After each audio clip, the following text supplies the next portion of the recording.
Hello दोस्तों, आपका मेरे चैनल में स्वागत है। आज की कथा नाग पंचमी की व्रत कथा।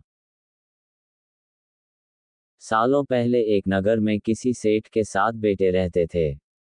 सभी की शादी सेठ ने समय रहते करवा दी। सातों बहू मिलकर घर का काम भी किया करती थीं। उन सभी में से सेठ की सबसे छोटी बहू खूब संस्कारी थी। एक दिन यूं ही काम करते हुए घर की बड़ी बहू ने अपनी देवरानियों से कहा कि घर को लीपने के लिए पीली मिट्टी नहीं है, जंगल जाकर मिट्टी लानी होगी। जेठानी के ऐसा कहते ही सभी उसके साथ घर लीपने के लिए मिट्टी लाने के लिए निकल गए। सभी खुरपी से मिट्टी निकाल ही रहे थे कि तभी सबसे बड़ी वाली बहू को एक नाग नजर आया। उसे मारने के लिए जैसे ही बड़ी वाली बहू ने खुरपी उठाई, वैसे ही सबसे छोटी बहू ने कहा, जेठानी जी, इसे मत मारिए, इसकी कोई गलती नहीं है, जंगल तो इसका घर है। अपनी देवरानी की बात मानकर उसने नाग को कुछ नहीं किया। तभी उस छोटी बहू ने नाग से कहा कि आप एक जगह पर अलग से बैठ जाए, हम तब तक मिट्टी खोदते हैं, फिर आपके पास आएंगे। इतना कहकर सभी मिट्टी निकालने लगे और कुछ देर बाद घर चले गए। सभी के दिमाग से नाग वाली बात निकल गई थी। अगले दिन छोटी बहू को अचानक से याद आया कि उसने नाग को इंतजार करने के लिए कहा था। वो तुरंत अपनी सभी जेठानियों को अपने साथ लेकर नाग के पास चली गई। वहां देखा तो वो नाग उन सभी के इंतजार में उसी जगह पर बैठा हुआ था। नाग को देखते ही छोटी बहू ने प्यार से कहा, भैया, कल हम लोग आपके पास आना भूल गए थे, उस बात के लिए आप हमें माफ कर दीजिए। जवाब में नाग बोला, तुमने मुझे भाई कहा है, इसलिए मैं तुम्हें दंड नहीं दे रहा हूं, नहीं तो अब तक मैं तुम्हें डस चुका होता। आज के बाद में तुम हमेशा के लिए मेरी बहन रहोगी। अब तुम अपने भाई से कोई वरदान मांग लो, मैं तुमसे बहुत खुश हूं। इतना सब सुनने के बाद छोटी बहू ने नाग को बोला, मेरा कोई भी सगा भाई नहीं है, इसलिए मैंने आपको भाई कहा था। अब से आप मेरे भाई हो। अब हरदम मेरी रक्षा करना आपका फर्ज है। बस यही वरदान मुझे आपसे चाहिए। नाग ने हर कदम पर साथ देने का वादा किया और अपने रास्ते निकल गया।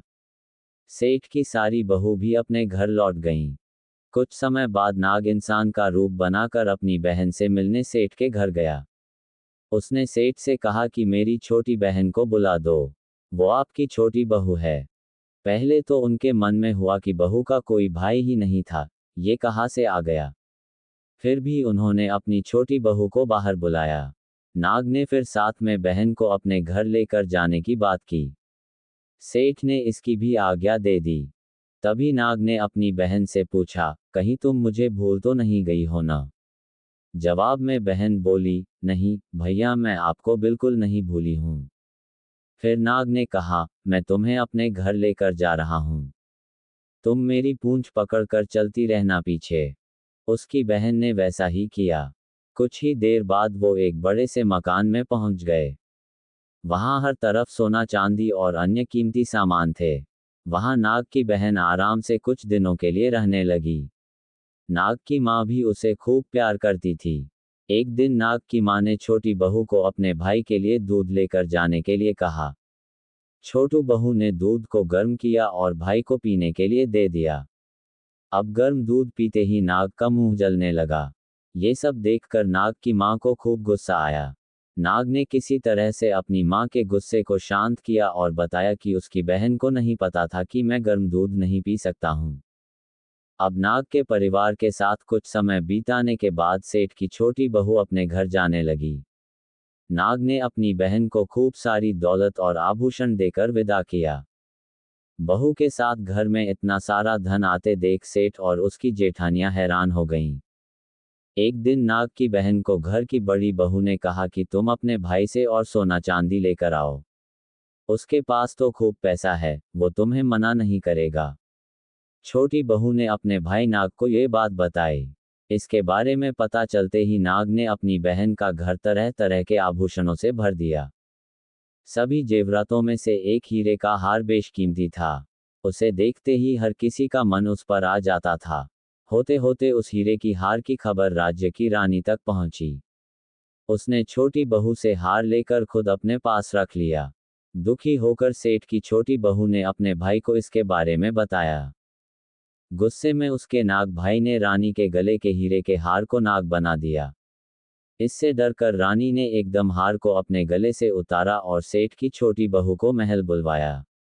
उसके महल पहुंचते ही रानी ने छोटी बहू को बताया कि कैसे हार उसके गले में नाग बन गया था और उससे इसकी वजह पूछने लगी।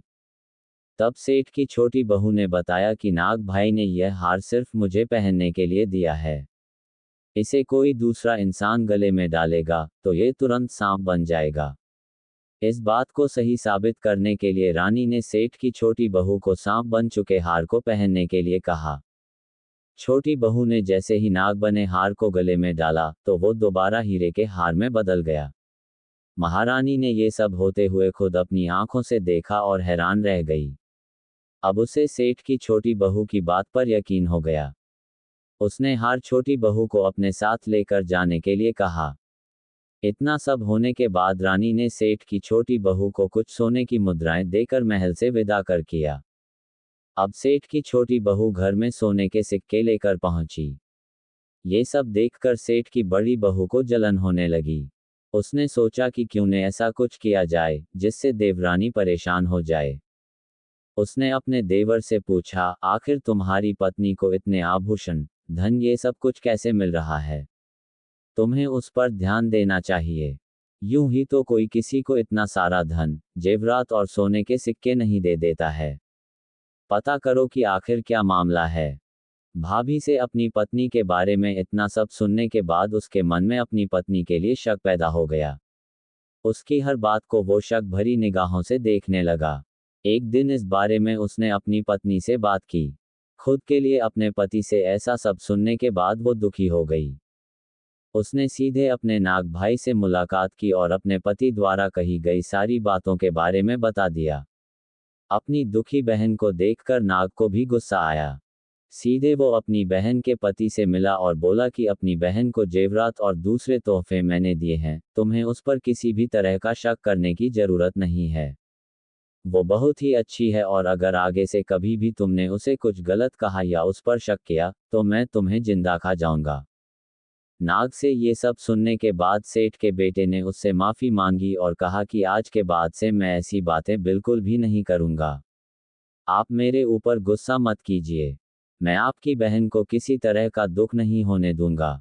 इतना कहकर वो सीधे घर गया और अपनी पत्नी से भी माफी मांगी। उसके बाद दोनों खुशी खुशी साथ में रहने लगा।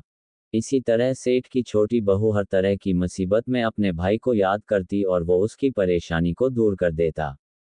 इसी तरह नाग पंचमी का त्योहार शुरू हुआ और सभी महिलाएं नाग को अपना भाई मानकर पूजते हुए उन्हें दूध पिलाने लगीं। कहानी से सीख।